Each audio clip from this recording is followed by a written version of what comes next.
Luke 9. When Jesus had called the 12 together, he gave them power and authority to drive out all demons and to cure diseases, and he sent them out to proclaim the kingdom of God and to heal the sick. He told them, "Take nothing for the journey, no staff, no bag, no bread, no money, no extra shirt. Whatever house you enter, stay there until you leave that town. If people do not welcome you, leave their town and shake the dust off your feet as a testimony against them." So they set out and went from village to village, proclaiming the good news and healing people everywhere. Now Herod the tetrarch heard about all that was going on, and he was perplexed because some were saying that John had been raised from the dead, others that Elijah had appeared, and still others that one of the prophets of long ago had come back to life. But Herod said, "I beheaded John. Who then is this I hear such things about?" And he tried to see him. When the apostles returned, they reported to Jesus what they had done. Then he took them with him, and they withdrew by themselves to a town called Bethsaida. But the crowds learned about it and followed him. He welcomed them and spoke to them about the kingdom of God and healed those who needed healing. Late in the afternoon, the 12 came to him and said, "Send the crowd away so they can go to the surrounding villages and countryside and find food and lodging, because we are in a remote place here." He replied, "You give them something to eat." They answered, "We have only 5 loaves of bread and 2 fish, unless we go and buy food for all this crowd." About 5,000 men were there. But he said to his disciples, "Have them sit down in groups of about 50 each." The disciples did so, and everyone sat down. Taking the 5 loaves and the 2 fish and looking up to heaven, he gave thanks and broke them. Then he gave them to the disciples to distribute to the people. They all ate and were satisfied, and the disciples picked up 12 basketfuls of broken pieces that were left over. Once, when Jesus was praying in private, and his disciples were with him, he asked them, "Who do the crowds say I am?" They replied, "Some say John the Baptist, others say Elijah, and still others that one of the prophets of long ago has come back to life." "But what about you?" he asked. "Who do you say I am?" Peter answered, "God's Messiah." Jesus strictly warned them not to tell this to anyone, and he said, "The Son of Man must suffer many things, and be rejected by the elders, the chief priests, and the teachers of the law, and he must be killed, and on the 3rd day be raised to life." Then he said to them all, "Whoever wants to be my disciple must deny themselves, and take up their cross daily and follow me. For whoever wants to save their life will lose it, but whoever loses their life for me will save it. What good is it for someone to gain the whole world and yet lose or forfeit their very self?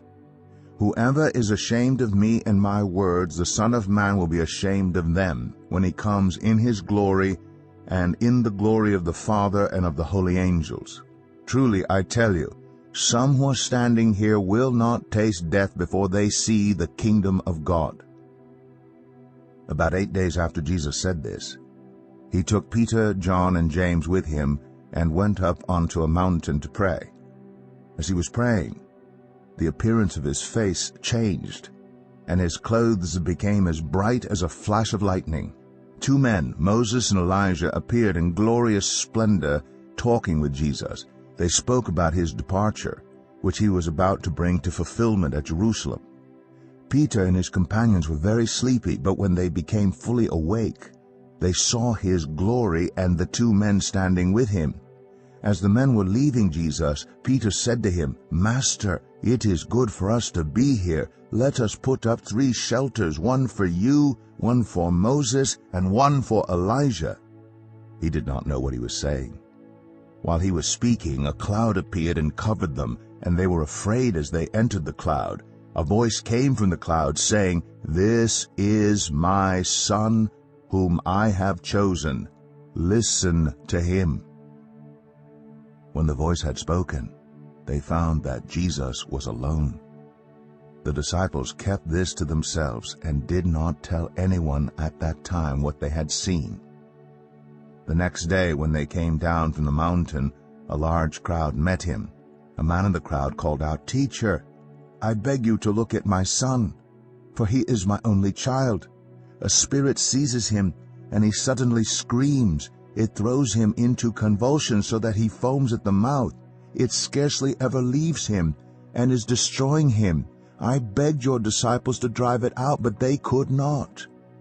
"You unbelieving and perverse generation," Jesus replied, "how long shall I stay with you and put up with you? Bring your son here." Even while the boy was coming, the demon threw him to the ground in a convulsion. But Jesus rebuked the impure spirit, healed the boy, and gave him back to his father. And they were all amazed at the greatness of God. While everyone was marveling at all that Jesus did, he said to his disciples, "Listen carefully to what I'm about to tell you. The Son of Man is going to be delivered into the hands of men." But they did not understand what this meant. It was hidden from them, so that they did not grasp it, and they were afraid to ask him about it. An argument started among the disciples as to which of them would be the greatest. Jesus, knowing their thoughts, took a little child and had him stand beside him. Then he said to them, "Whoever welcomes this little child in my name welcomes me, and whoever welcomes me welcomes the one who sent me. For it is the one who is least among you all who is the greatest."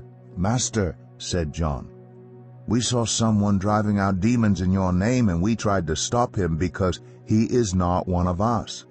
"Do not stop him," Jesus said, "for whoever is not against you is for you." As the time approached for him to be taken up to heaven, Jesus resolutely set out for Jerusalem. And he sent messengers on ahead who went into a Samaritan village to get things ready for him. But the people there did not welcome him because he was heading for Jerusalem. When the disciples, James and John, saw this, they asked, "Lord, do you want us to call fire down from heaven to destroy them?" But Jesus turned and rebuked them. Then he and his disciples went to another village.